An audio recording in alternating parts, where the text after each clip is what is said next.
जैन साथियों, एडुफेंस academy YouTube channel में आपका स्वागत है। जैसा कि आप सब देख पा रहे हैं कि आज के इस वीडियो में हम चर्चा करने जा रहे हैं उन सभी केंद्र स्तरीय प्रतियोगी परीक्षाओं का जो वृहत स्तर पर देश के विभिन्न सेवाओं में विभिन्न पदों पर भर्ती करते हैं। यह वीडियो काफी रोचक तथा जानकारी से भरपूर होने वाला है, इसलिए आवश्यकता है कि आप सब इस वीडियो के अंत तक बने रहें ताकि इसका पूरा लाभ आपको मिल सके। सबसे पहले इस वीडियो में क्या है हम इस पर चर्चा कर लेते हैं। पहला, राष्ट्रीय स्तर पर प्रतियोगी परीक्षा कराने वाले परीक्षा बोर्ड की पूरी जानकारी, और दूसरा, जो भी प्रतियोगी परीक्षा ली जाती है उसके लिए क्या शैक्षणिक योग्यता है, क्या परीक्षा का नाम है, तथा आप यदि इस परीक्षा में सिलेक्ट हो जाते हैं, अंतिम रूप से चयनित हो जाते हैं, तो आपको कौन कौन से पद मिलेंगे। साथियों, भारत में मुख्यतः 5 प्रतियोगी परीक्षा भर्ती बोर्ड है जो वृहत स्तर पर देश के विभिन्न सेवाओं में विभिन्न पदों पर भर्ती कराती है। इनमें शामिल है ARB अर्थात आर्मी रिक्रूटमेंट बोर्ड, जो भारतीय थल सेना के लिए ओपन रैली द्वारा भर्ती कराती है।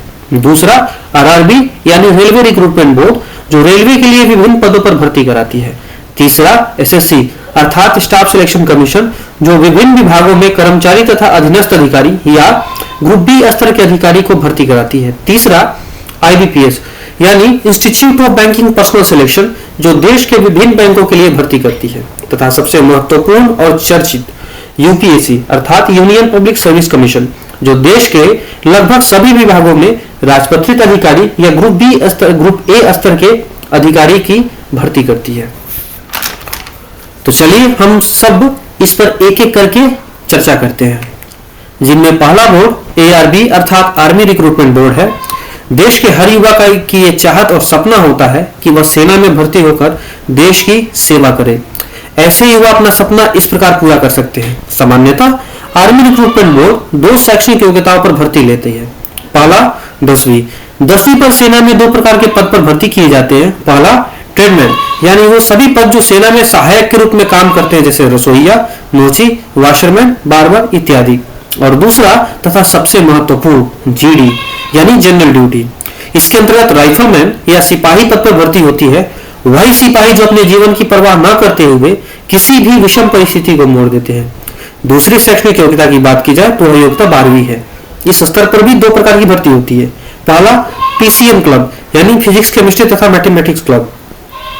यदि आप 12वीं में PCM से किया है और इन तीनों विषयों में यदि आपका 60% प्राप्तांक है तो आप भारतीय सेना में क्लर्क या टेक्निकल स्टाफ के रूप में भर्ती हो सकते हैं।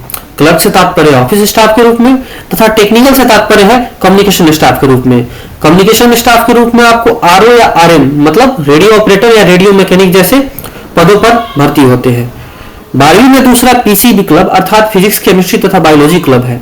इनमें भी भर्ती के लिए न्यूनतम प्राप्तांक तीनों विषयों में 60% होना अनिवार्य है। यह नर्सिंग असिस्टेंट के रूप में सेना में भर्ती करती है। दूसरा बोर्ड है रेलवे रिक्रूटमेंट बोर्ड। RRB 3 शैक्षणिक योग्यता पर भर्ती कराती है। पहला, 10वीं। साथियों, 10वीं पर RRB जो परीक्षा लेती है उसको सामान्यतः RRB ग्रुप D के नाम से जाना जाता है। इसके द्वारा भारतीय रेलवे ग्रुप D स्तर के पद जैसे गैंगमैन, ट्रैकमैन, गेटमैन इत्यादि पर भर्ती कराया जाता है। 12वीं पर 2 प्रकार के सेवा हेतु भर्ती होता है। पहला, डिफेंस सर्विस तथा दूसरा सिविल सर्विस। डिफेंस सर्विस में रेलवे प्रोटेक्शन फोर्स में कांस्टेबल पद पे भर्ती होती है तथा सिविल सर्विस जिसमें भी 2 प्रकार की भर्ती कराई जाती है। पहला, टेक्निकल, जिसमें असिस्टेंट लोको पायलट तथा रेलवे टेक्नीशियन के पदों पर भर्ती कराया जाता है। इसके लिए शैक्षणिक योग्यता की बात की जाए तो 12वीं के साथ ITI निश्चित ट्रेड में होना अनिवार्य है, या 12वीं आपका साइंस से फिजिक्स, केमिस्ट्री, मैथमेटिक्स से होना चाहिए। RRB जो नॉन टेक्निकल के लिए भर्ती करती है, नॉन टेक्निकल पदों पर भर्ती करती है। इस परीक्षा का नाम RRB NTPC अर्थात नॉन टेक्निकल पॉपुलर कैटेगरी है, जिसके द्वारा कमर्शियल कम टिकट क्लर्क, जूनियर क्लर्क जैसे अन्य पदों पर भर्ती होती है। अब हम बात करते हैं ग्रेजुएशन लेवल पर RRB द्वारा ली जाने वाली परीक्षा है। इनमें भी 2 प्रकार की भर्ती होती है। पहला, डिफेंस सर्विस, जिसके अंतर्गत RPF SI पद पर भर्ती होती है, तथा सिविल सर्विस के अंतर्गत भी RRB द्वारा RRB NTPC ग्रेजुएशन लेवल नाम से परीक्षा ली जाती है, जिसमें गुड्स गार्ड, स्टेशन मास्टर तथा TTE जैसे पदों पर भर्ती होती है। तीसरे प्रतियोगी परीक्षा भर्ती बोर्ड के रूप में एसएससी यानी स्टाफ सिलेक्शन कमीशन या कर्मचारी चयन आयोग है। यह भी 10वीं, 12वीं तथा स्नातक 3 स्तर पर परीक्षा लेती है। 10वीं स्तर पर एसएससी द्वारा 2 प्रकार की परीक्षा लिए जाते हैं, एक सिविल सर्विस के लिए तथा दूसरा डिफेंस सर्विस के लिए। सिविल सर्विस के लिए जो परीक्षा ली जाती है उसका नाम एसएससी एमटीएस अर्थात मल्टीटास्किंग स्टाफ है, जो अराजपत्रित गैर मंत्रालयिक ग्रुप सी लेवल के पदों पर भर्ती करती है, जैसे हवलदार, दफ्तरी, जमादार और पीओन। और ये पद भी एक निश्चित सेवा काल के बाद लोअर डिविजनल क्लर्क के रूप में पदोन्नत हो जाते हैं। तथा डिफेंस सर्विस के लिए जो परीक्षा एसएससी लेती है उसका नाम एसएससी जीडी है। इसके अंतर्गत constable central armed police forces में, राइफलमैन असम राइफल में, साथ ही विभिन्न सेवाओं जैसे नारकोटिक्स कंट्रोल ब्यूरो, एसएसएफ जैसे में भी चयन होता है। 12वीं स्तर पर एसएससी जो परीक्षा लेती है उसका नाम सीएचएसएल अर्थात कंबाइंड हायर सेकेंडरी लेवल है।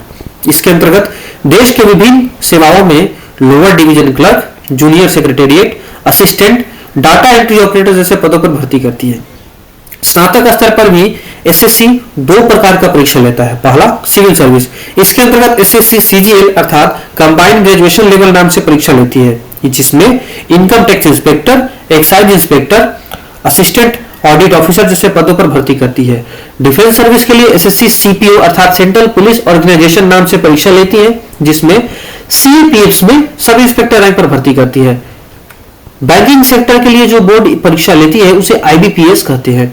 आईबीपीएस सामान्यतः स्नातक स्तर पर ही परीक्षा लेती है, जो 3 नाम से होता है। पहला आईबीपीएस एसओ जिसमें एचआर और आईटी जैसे पदों के लिए, दूसरा आईबीपीएस पीओ जिसमें असिस्टेंट मैनेजर जैसे पदों के लिए, तथा तीसरा आईबीपीएस आरआरबी जिसमें मैनेजर, मार्केटिंग मैनेजर जैसे पदों पर भर्ती होता है।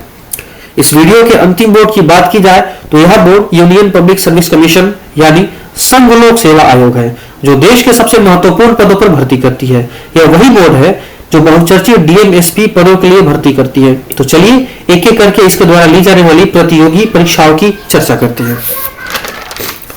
यूपीएससी भी 2 स्तरों पर परीक्षा लेती है, 12वीं तथा दूसरा स्नातक।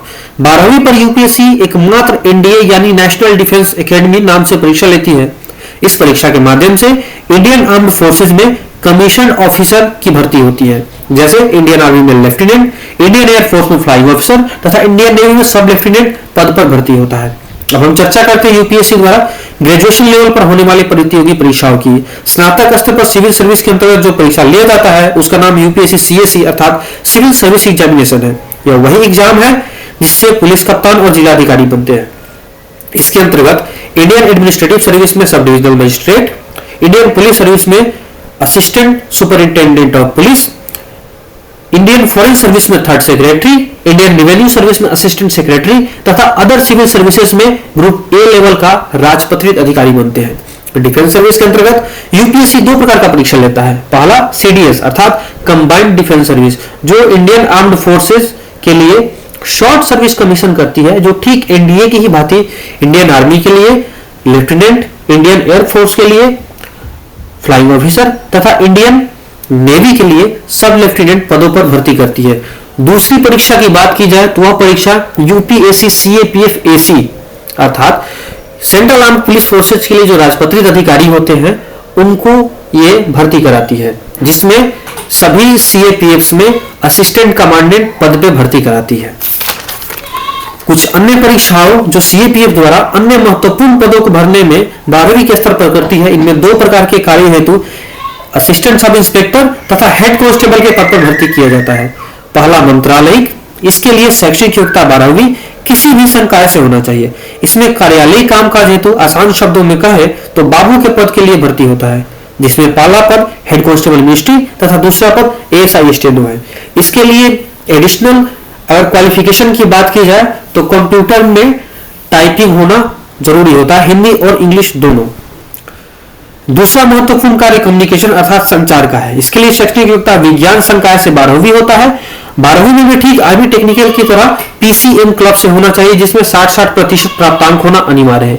इसमें 2 प्रकार के पद होते हैं, हेड कांस्टेबल आरओ तथा हेड कांस्टेबल आरए। यदि सीएपीएफ द्वारा ली जाने वाली मेडिकल स्टाफ के परीक्षाओं की चर्चा करें तो पहला पद इसमें हेड कांस्टेबल फार्मासिस्ट, जिसके लिए न्यूनतम क्वालिफिकेशन डी फार्मा होता है। दूसरा असिस्टेंट सब इंस्पेक्टर फिजियोथेरेपिस्ट, जिसके लिए न्यूनतम क्वालिफिकेशन डीपीटी अर्थात डिप्लोमा ऑफ फिजियोथेरेपी या बीपीटी अर्थात बैचलर ऑफ फिजियोथेरेपी होना अनिवार्य है। तीसरा पद होता है एएसआई ओटीए अर्थात असिस्टेंट सब इंस्पेक्टर इन ऑपरेशन थिएटर असिस्टेंट। इसके लिए आपका ओटीए कोर्स क्वालिफाइड होना अनिवार्य है। तीसरा कोर्स, चौथा कोर्स जो है एएसआई एलटी अर्थात लैब टेक्नीशियन का होता है। इसमें भी आप लैब टेक्नीशियन का चाहे डिप्लोमा हो या बैचलर डिग्री होना अनिवार्य है। इसके अलावा महिलाओं के लिए सब इंस्पेक्टर जो नर्सिंग असिस्टेंट या नर्सिंग स्टाफ के रूप में हॉस्पिटल में काम करते हैं उनका भी होता है। इसके लिए बीएससी नर्सिंग असिस्टेंट इन सब जैसा क्वालिफिकेशन होना अनिवार्य है। तो दोस्तों ये था आज का वीडियो। यदि ये वीडियो आपको जानकारी से भरपूर लगती है और लगता है कि इस वीडियो को किसी के पास भेजने से किसी का भला हो सकता है, किसी को जानकारी मिल सकती है, तो आप अपने दोस्तों, माता पिता और अभिभावकों से जरूर शेयर करें।